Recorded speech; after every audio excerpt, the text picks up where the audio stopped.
Good evening friend, आप सभी लोगों का मेरे YouTube channel future academy bye CP sir में स्वागत है।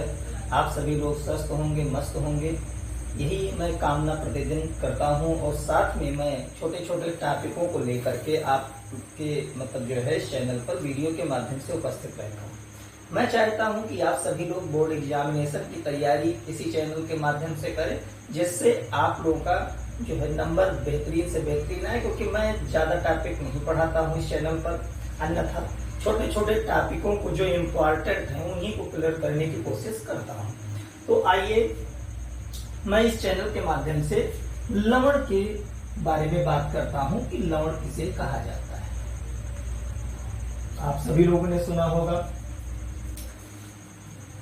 कि जो लवण है उसको हम किसके द्वारा प्राप्त करेंगे। तो हम जानते हैं कि लवण को प्राप्त करने के लिए हमें साधारण साधारण तौर पे अम्ल तथा क्षार की अभिक्रिया कराई जाती है, और प्रबल अम्ल और क्षार के द्वारा प्राप्त जो होता है हमें मिलता है उसे लवण कहा जाता है। जैसे मैं बात करूं तो लिख सकता हूं कि अम्ल तथा क्षार की अभिक्रिया के बाद आप सभी लोग साथ साथ में कापी पेन निकालने लिखते रहें। अम्ल तथा क्षार की अभिक्रिया अम्ल तथा क्षार की अभिक्रिया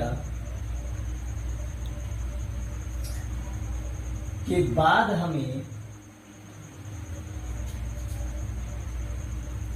हमें लवण की प्राप्ति हो।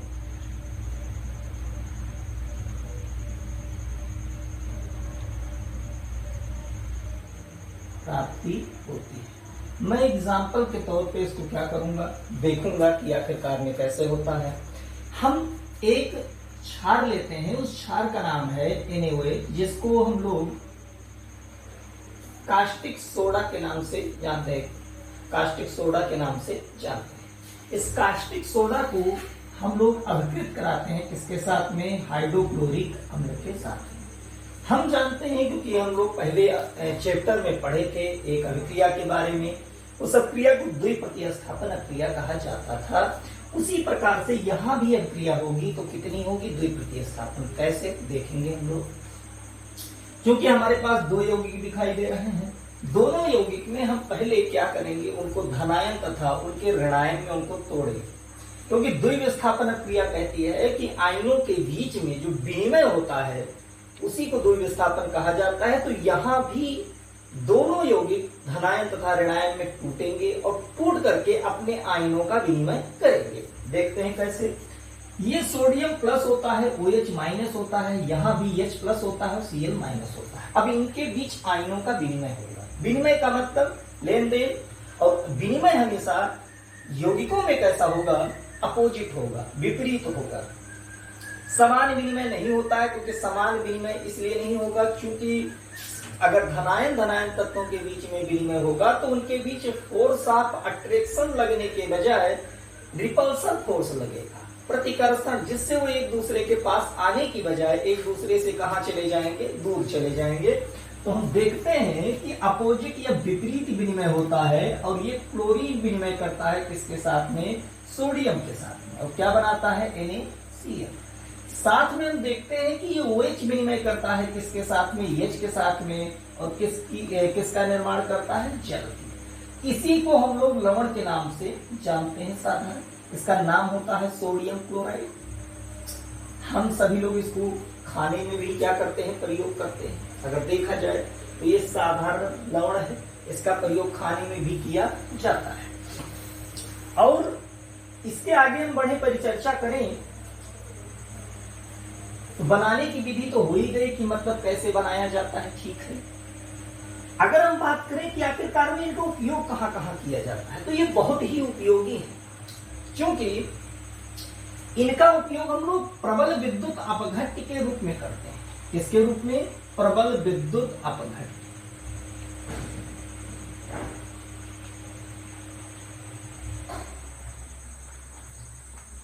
प्रबल विद्युत अपघट्य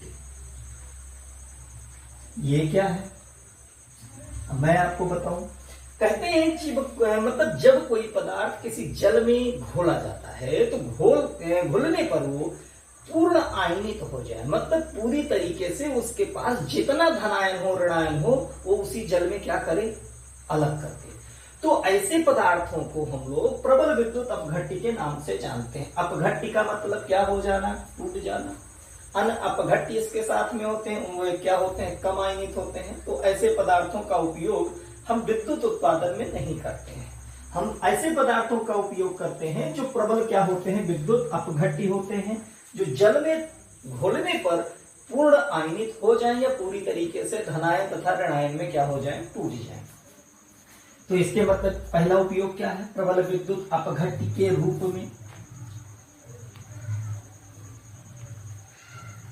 आप लोग समझते रहिएगा, अगर नहीं समझ में आता है तो आप कमेंट के माध्यम से क्वेरी कर सकते हैं। फिर दूसरी बात आती है, क्योंकि हम जानते हैं कि बर्फीली जगहों पर सड़कों पर हिमपात होता है, मतलब ढेर सारी बर्फ क्या होती है, रोड पे गिर जाती है, जिससे आवागमन बाधित होता है। तब हम क्या करते हैं, वहीं पर बोरा और बोरा, मतलब ज्यादा से ज्यादा हम लोग उस बर्फों पर क्या छोड़ते हैं, नमक छोड़ते हैं।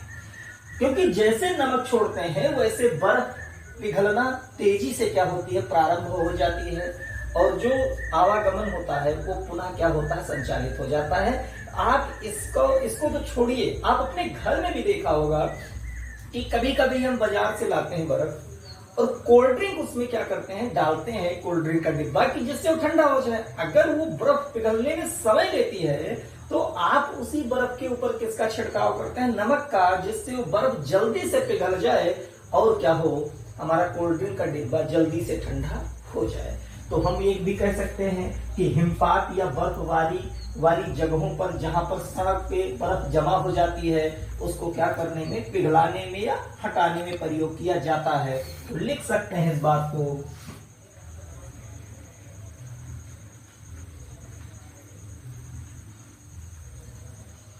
बर्फीली जगहों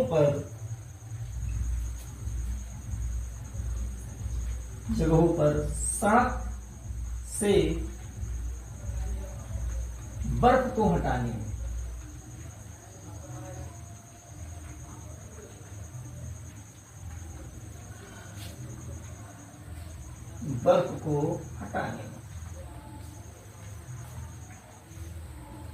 देखिएगा, बहुत इंपॉर्टेंट उपयोग है।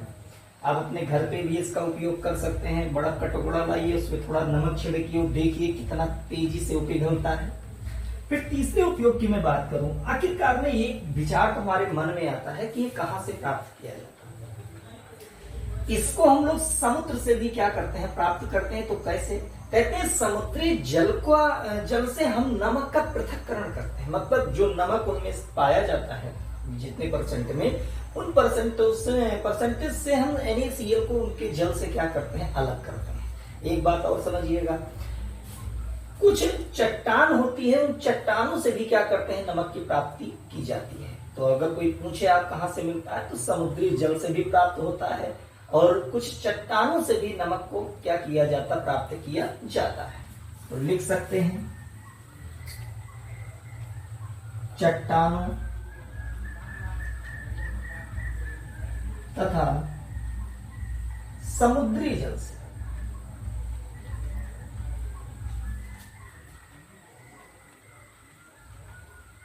समुद्री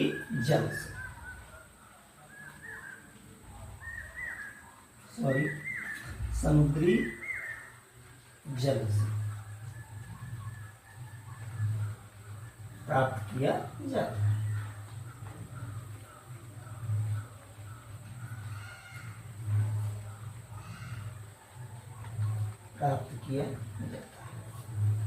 मतलब चट्टान से भी प्राप्त होंगे, समुद्री जल से भी क्या किया जाएगा, इनको प्राप्त किया जाएगा।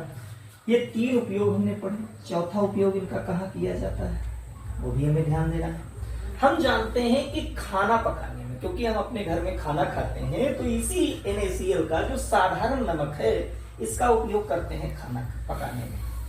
और हम एक चीज और जानते हैं, परिरक्षण क्या है। हमने देखा होगा कि अचार बनाते हैं या किसी वस्तुओं में जिसमें नमक की मात्रा ज्यादा कर दी जाती है, उसका परिरक्षण किया जा सकता है फफूंद से, जिससे उसको बचाया जा सकता है कि उसमें फफूंद ना लगे। आपने फफूंद क्या है, उसको कवक कहा जाता है। आपने देखा होगा कि अचार में अगर तेल की मात्रा या नमक की मात्रा कम होती है तो उसमें जाले से लग जाते हैं। उसी जालों को फफूंद के नाम या कवक के नाम से जानते हैं। तो हम क्या करते हैं कि उनको लंबे समय तक परिरक्षित करने के लिए नमक या तेल में डुबो कर रखते हैं। तो कहते हैं कि घर में खाद्य सामग्री जो होती है अचार, जिसको हम बचाने के लिए या परिरक्षित करने के लिए इस NaCl का क्या करते हैं, प्रयोग करते हैं। तो चौथा उपयोग क्या है, खाना पकाने में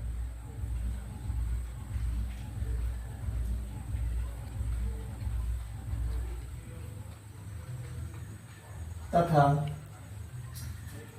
अचार का परिरक्षण करने में।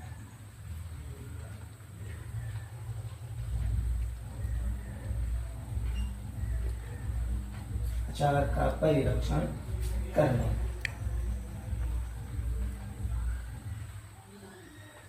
आशा करते हैं कि एक छोटा सा टॉपिक था, आप सभी लोगों को समझ में आ गया होगा। जो मैं बोर्ड के अकॉर्डिंग पढ़ाता हूं है बहुत बड़ा, लेकिन मैं यहाँ मतलब जो आपको टॉपिक उपलब्ध करा रहा हूँ, चूंकि बोर्ड के अनुसार, क्योंकि आपका बोर्ड में अच्छे से अच्छे क्या है नंबर आए, मैं एक अलग प्लेटफॉर्म बनाऊंगा जिसमें मैं कंपटीशन लेवल का आपको विज्ञान पढ़ाऊंगा। लेकिन चूंकि इस प्लेटफॉर्म पे मैं यही सोचता हूँ कि आप लोगों का मार्क्स जो हुआ है स्कूल में अच्छे से आए, जितना लिखना हो उतना ही आप क्या करें, पर्याप्त मात्रा में आपको कंटेंट दिया जाए। तो धन्यवाद। आप सभी लोगों को मेरा वीडियो पसंद आए तो शेयर करिए, लाइक करिए, चैनल को सब्सक्राइब करिए। Thank you.